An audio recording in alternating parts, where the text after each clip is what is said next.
And I do want to bring in Bobby Chacon, retired FBI agent, for some perspective on this investigation. Thank you for being here. Thanks for having me. Do you feel this investigation really does hinge or is focusing in on Kaylee Goncalves, given her excessive injuries, suggesting perhaps she was the killer's main target? Well, if that is the case, I think that's one avenue that's being explored. I think all avenues are being explored. I think there's a lot of work being done in this case. There's a tremendous amount of leads that are coming in to be covered. So yes, I think that's one. I wouldn't say that's the only one. I don't know because I'm not privy to the inside of the investigation, and none of us are, and none of us should be. The only information that should be coming out should be information that's relevant to the public safety or to strategically benefit the investigation. Other than that, I don't mind at all if the police are not giving daily updates or weekly updates. I mean, I'm not as concerned with that. There's a lot of pressure and there's a lot of speculation about it. This is only a month. People are talking like a month is a long time in investigation. It is not. We just had a case in the Delphi murders in Indiana that took 5 years, and they just got the guy in custody. You know, these investigations take time. This was a brutal crime scene, a lot of forensic and physical evidence that was gathered that has to be gone through in a proper way, oftentimes in a laboratory setting. And so these things take time, and the public needs a measure of patience with this investigation. I'm sure the police, if they had anything that related to the actual public safety, if there were people endangered, they would put that out. But barring that, I don't see any issue with how long this investigation is taking. I know many in the public are concerned. We are at the one month mark about this case turning cold. When would you be concerned then that this will turn into a cold case? What does that timeline look like for you?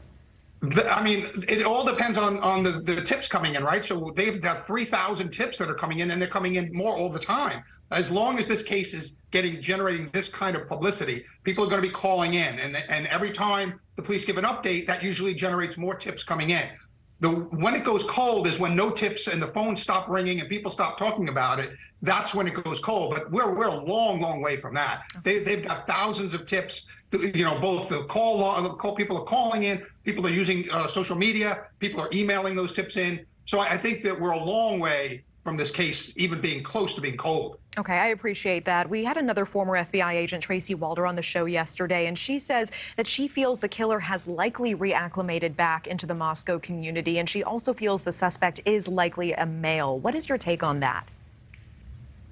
I'm not sure how she bases the first assumption that he's reacclimated. I just don't know. There's no way to know that.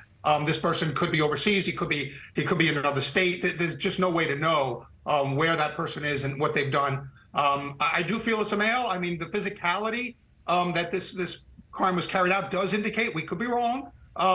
It's been seen before, but most likely, due to the physicality that was required to carry this out, you know, my guess is that it is a male, just because the physical capabilities of subduing people at the same time and stabbing people that many times to cause their death requires a heightened level of physicality, and that would lead me to be a male. Again, that's an assumption based on what I know, the limited stuff that I know of the physical evidence at the crime scene.